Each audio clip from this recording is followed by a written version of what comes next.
2019 പുറത്തിറങ്ങിയ ദക്ഷിണ Korean action comedy ചിത്രമാണ് എക്സ്ട്രീം ജോബ്.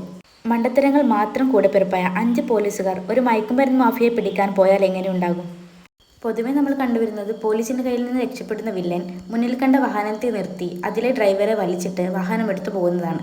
എന്നാൽ ഇതിലാകട്ടെ ആ വാഹനത്തിന്റെ ഓണർ എഴുന്നേറ്റ് വന്ന് അവനെ ഇടിച്ചിട്ട് വാഹനം എടുത്തു കൊണ്ടുവന്നു. സ്കൂട്ടറിൽ വന്ന ഒരു പോലീസുകാരൻ വില്ലനെ ഇടിച്ചിട്ടു. പക്ഷേ അവൻ വിലങ്ങെടുക്കാൻ മറന്നുപോയി. എന്നാൽ ഇത് മനസ്സിലാക്കിയ വില്ലൻ ഒരു ഇലക്ട്രിക് ഗണ്ണുകൊണ്ട് പോലീസിനെ ഷോക്കടിപ്പിച്ച് രക്ഷപ്പെടാൻ തുടങ്ങുന്നു. പക്ഷേ ഒരു ബസ് ഇടിച്ച് അവൻ റോഡിലേക്ക് തെറിച്ചു വീഴുന്നു. എന്നാൽ ഈ അപകടം മൂലം ബാക്കി വാഹനങ്ങളെല്ലാം കൂട്ടിയിടിച്ച് അവിടെ വലിയ നാശനഷ്ടം ഉണ്ടാകുന്നു. അപ്പോൾ ഏകദേശം ഈ മൂവിയുടെ റേഞ്ച് മനസ്സിലായല്ലോ. പക്ഷേ തളരാൻ അവർ ഒരുക്കമായിരുന്നില്ല. അങ്ങനെ അവരുടെ ഡീലിങ്സ് നടക്കുന്ന പ്ലേസ് ഒരു ചിക്കൻ കടയുടെ ഓപ്പോസിറ്റ് ആണെന്നും അവരുടെ രഹസ്യ പ്രവർത്തനത്തിന് അത് അനുയോജ്യമാണെന്നും മനസ്സിലാക്കുന്നു. എന്നാൽ ആ ചിക്കൻ കട വിൽക്കാൻ ഓണർ തീരുമാനിക്കുന്നു. അവസാനം തൻ്റെ റിട്ടയർമെൻറ്റ് പണം കൊടുത്ത് ചീഫ് അത് വാങ്ങുന്നു. എന്നാൽ ചിക്കൻ കടയിൽ ചിക്കൻ വിൽക്കാതിരുന്നാൽ ആളുകൾക്ക് സംശയം വരുന്നതിന് അവർ പലതരം റെസിപ്പി പരീക്ഷിക്കുകയും അതിലൊന്ന് സക്സസ് ആവുകയും ചെയ്യുന്നു.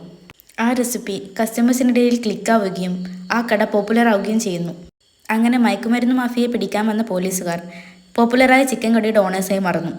എന്നാൽ വളരെ രസകരമായി അവർ അവരുടെ ദൗത്യം പൂർത്തിയാക്കുകയും മയക്കുമരുന്ന് സംഘത്തെ പിടിക്കുകയും ചെയ്യുന്നു.